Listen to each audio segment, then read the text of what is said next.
All right, guys, here we're going to talk about Ash vs. Evil Dead, Season 2, Episode 2. Okay. So, we come back from the crematorium. We do see indeed. Ash's old room. Mm-hmm. We see Ash's, Ash's gross dad. And his dead lizard. And It's a theme with him. and the skeleton of his old lizard or whatever. I love this type of thing in life and in TV shows. Like the old room just never changed. It's been 30 years and you just left it exactly how it was. Now those things usually happen with fond memories of somebody, where you're like, oh, my daughter, blah blah this and that. I always thought you might come back. I left it exactly the way it was when you left. But based on his dad and his relationship, you would think like while he was living there, he'd be emptying it out. Like, I want a gym up here, Or this is my TV room. Yeah, the only thing I can think of is like abject laziness. Just like I literally do not Maybe. give a fuck about that room. His sister's room makes sense to never change because she's dead. Oh. And he probably liked her. Oh. But a little weird. Strike is a little weird. Like I like. It's super I like the weird, nostalgia of it, and it's a gigantic room. Yeah. It's a big bedroom. Part of me's like, does his dad even go upstairs? I don't know what's going on. Maybe not. It's fine. Yes. There are a lot of doors up there, so I would wager his bedroom probably is upstairs. It's weird that it's the same, but it's kind of perfect because you get to see how shitty and like how it was and how Ash has just always been Ash. That kind of stuff is all right. It actually almost like because if you think about Ash from the first movies, it doesn't even seem like that would be his room. Sure. Like Ash, because he kind of turns into this person. Yes. Right? He doesn't start out as this person. Ash, then you would have thought it would be like photography books and blah blah blah. Like he was much more of a okay. It's been a while since I've seen those movies, but you're probably absolutely correct. So I guess this is his room because he comes back and he's Ashy Slashy, so he probably kept living, and that's why his room is like that. Yeah, I wonder how long he actually stayed there for after coming back from the cabin. Long enough to be driven out by an angry town, who wrote a whole song about him. 3 days. Yeah, like a week maybe. That's Who's to generous. say? 6 days. But this episode, we have more of the. Yeah, like the book's not there. It's hidden. We got to go back to get the book. It's a whole thing to like the morgue area of the place or whatever. Yeah, we get the very confused. The continued incompetence of Ash as he somehow thinks the book is inside multiple people that have no way of the book getting inside them. This made me laugh. I liked this a lot. I didn't dislike it. It's not good, but it made me laugh. I in general, while I may enjoy a scene, it's the disrespecting of Ash's memory that I don't like. It's the implications that bother me. Yes. And then the whole scene with like him fighting the colon and getting pulled up the butt. And this I did not like. No. Was a little too much. Too much penis for you? There's a lot of cock in this scene, and it's like pierced, and he's Yes, like, it is. and there's little lines dubbed in where he's like, "Get your cock off my face" or whatever he says, or something like that. That's all funny and good, but for some reason, blood, gore, vomit, snot, weird other fluids, That's yellow, all good for you. I'm fine with that, but like poop for some reason, I was like, "You've crossed the line." I was like, "Oh my god, are you serious?" How dare you, sir? I was like, "Absolutely not, no." Fecal matters. Because even as the like tentacle intestines are like drawing him in, and there's like shit coming out of the butt or whatever, I was like, oh dear, oh my, this is I became highly a proper British gentleman just to dislike that scene. Yeah, I was, and like not literally, but kind of. I'm kind of like, well, this is not fun anymore. Poop's real. The flopping of the fake body around him, like mannequin just wheeling about. I thought that was awkward looking. Oh yeah. They like it because you could see it didn't have the proper weight to it. And his answer is to like shove it into like a drawer as if that helps him get it off of him or something like that. And like he is funny. It's like the lines, "I'm in the butt," or whatever, when he's like sticking out of like the autopsy hole now, and he's like wearing it like a weird, and then you see like the POV shot where it's like brought in into his vision and all that stuff. "Where'd you go?" And he's like, "Don't suck my Johnson." To like it's like a lamprey face thing going on him. I'm like, okay, but like overall, that's not really what I'm there for. I was really there for him. Like the minute he like pulls the tarp off of the second corpse and starts to go in on it, I'm like, oh god, he's just gonna do this to every. And he does it to every corpse. Yeah. It's like, oh, Ash, search first then cut or something like that. And I'm like, oh my god. Because and also he says, "I'm gonna be like a ninja losing his virginity." Like in and out, silent, whatever the fun. Like what the fuck? And then like immediately cuts to oh well, and like shot and like blood everywhere. That stuff's really funny to me.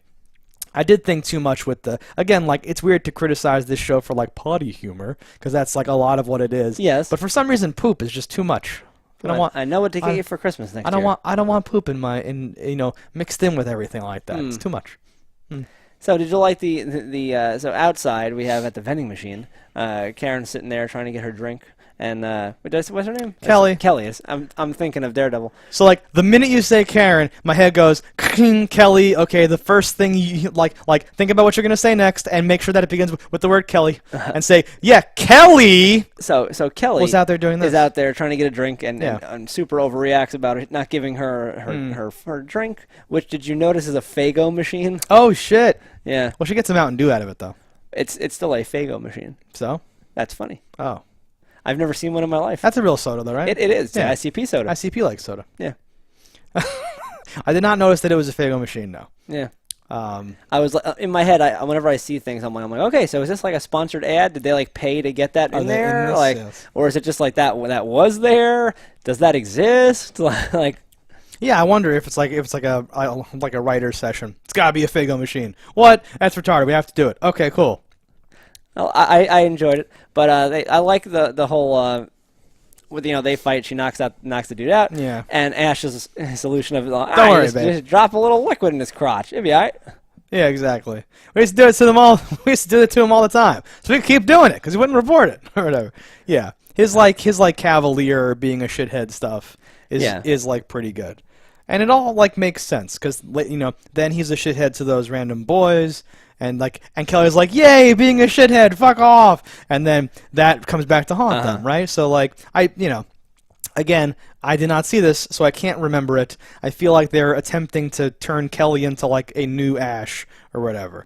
I don't know if that's going to pan out, but attempt is the word. I feel like they've marketed her as like that since her her second appearance. I mentioned it before, and I thought you said her character changes over time and she ends up being dumb or something weird like that. So so think about her opening, and now think about her. Were you definitely dumber? I was gonna say, so you were not disagreeing. You were like you were like agreeing at the time. You were saying, they make her dumber so that she seems like a new Ash or whatever.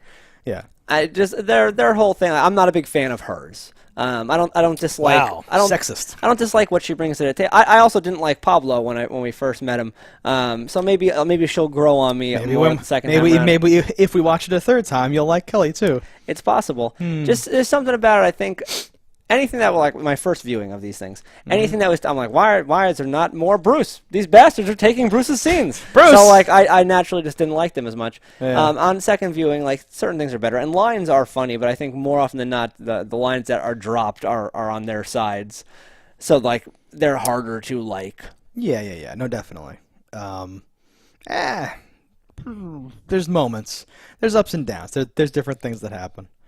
And they're completely a necessity, as Bruce is older and can't do these things all day. I need to throw shit in someone's face. All right, get Pablo this time. Perfect. No, and passing the torch is always hard. And you already have some strong issues with how they're treating Ash to begin with. So then when you shove in some other characters and try to make them cool, you're like, they're not cool. Get out of here. Yeah, fuck that all person. That stuff. I understand. Groovy. You're not groovy. You can't do this. The place they pass is Groovy Music, I think it was called. Oh, awesome. So someone is thinking about the entire set dressing, I'm sure. Oh, yeah, definitely. They're going deep into it. And they have some nice set dressing. But they've split up. Yeah. Ash and Kelly went there to do all that stuff we just talked about. I want to quickly point out, there's an awesome scene where it where it's like, where'd you hide the book? And then it cuts this crunk rap and this dude in the autopsy room. It's this awesome beat. And he's weighing organs and doing stuff, and then a corpse is crawling out of the thing. I thought it was a great little sequence. It was an awesome thing. Yeah, that was the open that leads to the splash. That's our intro thing. When he gets stabbed, everything's we do the splash. Yeah, it does an Achilles tendon cut on him too. Yeah, always brutal. Hardcore, and that's gonna loop back around, right? Because that's Lillian Pendergrass, who Ash used to bang, and then he goes, not again, my dad's banging her or whatever. Yeah. Kelly's like, again? And he goes, and leaves or whatever, but we see that drawer was hers. Now the autopsy tech is in there, the medical guy, and Lillian's there, being a Deadite, but pretending not to be a Deadite a lot. More than I think we've seen. Possibly? Well, we Maybe. saw the mother-daughter pretend to be normal for a while, I think too. they were normal until, I don't know. right? I don't know the rules on how things... I don't know if things just spring into you. Yeah, it seems like they do. I'm not sure. Because we didn't watch a like spring scene. Because the mom comes up and says, I had fun last night. This is my daughter, or whatever. Mm-hmm. I thought that might have all been real, and then the Deadites like went into them. I always take it, something. unless I see that happen, it's happened already. Interesting. Okay. Yeah, I don't know. I don't know the rules. There may not be rules, but I didn't think you could be undercover like that for that long. I thought it would like come out of you or something. We don't have that much time with any Deadite for that long Yeah. of time to really get a sense of how long they can do things. And if they if they can at all do it, I would assume they can do it for as long as they want. Right. So that's even worse then. Someone could just. Oh, be a it's Deadite terrifying. forever. Yeah. Ah, good times. That's good stuff. So they rush back because they say, "Oh no, she's like a Deadite," but the whole time Ruby's been there with Pablo. Yeah. And we get some interesting exchanges where Pablo tries to be a badass, and it's kind of funny because that does not work. And like No. the minute the rest of them leave, Lucy Lawless is like, "You're not a badass. Shut up." And he's like, "What?" That's this awesome thing that plays out. Yeah, and he's having like fever dream fantasy stuff. Yeah, so like it's I like it because he just got rid of them so that he could get information from Ruby. Ruby was like whatever because she wanted information from Pablo, Yeah. and then she gets that of him instead. Like, oh, premonitions, this is good. But he has a premonition of being like suspended, hogtied, and then cut with a big ruby pinky in his throat, and like the fake Ruby from the vision keeps saying, Pablo, you're having a premonition, don't you get it? It's this like weird thing. I'm like, what is happening? And then all of that information he sums up in like 2 sentences that makes Ruby go, it's their father. They're trying to raise their father from the thing. And I'm like, what is going on? I don't know. Did I miss something? No, that's about it. No, but like, does that add up to you? Does that make sense? I'm not sure how this all works. Well, define makes sense or add up. It happened, and that's the thing. And then downstairs we get the Deadite is doing her thing. Yeah. I liked this Deadite because she has like a particularly creepy head. Oh yeah. Like certain ones play more than others, and some Yeah. of them like you're like, oh, there's too much makeup or something. But other ones are just creepy enough. It's very hit or miss, and like I actually like it a lot when you get to see the character before and after. Like It does make it or break it depending on what they are. Because like I said, I can't stop thinking about cop lady Amanda Fisher, who I said it off the cuff, but it's like a grown on me where I'm like, she looked like a garbage pail kid. She looked horrible, and really bad. And some people end up looking like this, and like it's like because you can tell it's still them, but they're jerky and they're shouting and they like modulate the voice, and you're like, oh god, and the eyes and all that stuff. But yeah, she goes upstairs because Ash's dad is like, oh, he probably snuck in the window out of shame. My son, so embarrassing. And then she's like, okay, got it, but goes up to just find Ruby and Pablo. Yeah. And then we get a nice little intro fight where she's doing stuff. She vomits on Ruby, this mucusy, horrible vomit. Gack slime from like something, Nickelodeon crazy slime. And Ruby's like, oh god, whatever. Yeah. And it's wonderful. But then the cavalry shows up to save the day. There was I think it was from the first scene, and when Ash is cutting apart the bodies looking for the book. There's like one part where blood is like in his eye. Like I know. They sprayed the fuck out of him. It's like in his eyeball. He's like, oh god, and he's like doing it. Yeah. Yeah. I've told you I have like a pet peeve about that in things that have a lot of like gore and goo and all that stuff. Because like the stuff hits the people.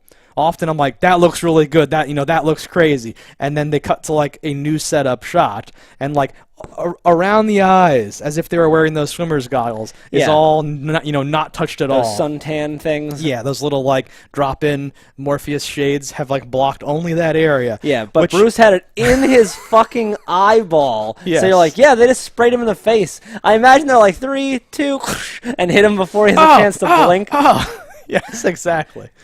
Yeah. No, so yes, I love that too. But yeah, I was staring at his eyeballs like, holy shit, there is blood in his eye. It's in his eyeball. Yeah. Like it's cheap, but I definitely appreciate all that stuff. Yeah, they destroy Ash's room. And he comes back, what did I say about not touching my stuff? Because there was a little funny exchange earlier. Yeah. where I was like, don't touch any of my stuff except to tidy up. Make sure she doesn't touch any of my stuff except to tidy up. Yeah. So like Ruby's taking care of business on her own. Actually, I shouldn't say cavalry, right? They show up like, haha, oh yeah, she cut its head right off. She's impaled it. Yeah. What was that, like an award or something? Some like weird pyramid trophy thing. But then we get the payoff that I alluded to earlier. The book's in the car, and the idiot stole the car. Yes. And it's like, fuck. The car is stolen, and that's where we will pick up on the next episode. They got to find the car. They need the book still. That's the carrot on the stick. The book is no longer swaddled in like dead flesh, which Ruby mentions. Well, that throws off the scent of the demons. So I don't know if the demons might catch up to the boys first, the joyriding car thieves, or if our heroes can get them. I picture like Dad, we have to borrow your car, and he's like, that whole thing doesn't work, or some dumb thing happening. We'll see. We indeed will see. All right, guys, that's this episode of Ash vs. Evil Dead. Let us know in the comments what you thought about it. Don't die in a fire, and we'll see you next time. Hello, internets. I just love watching JustDaggers. If you've enjoyed this video as much as I have, click that subscribe button.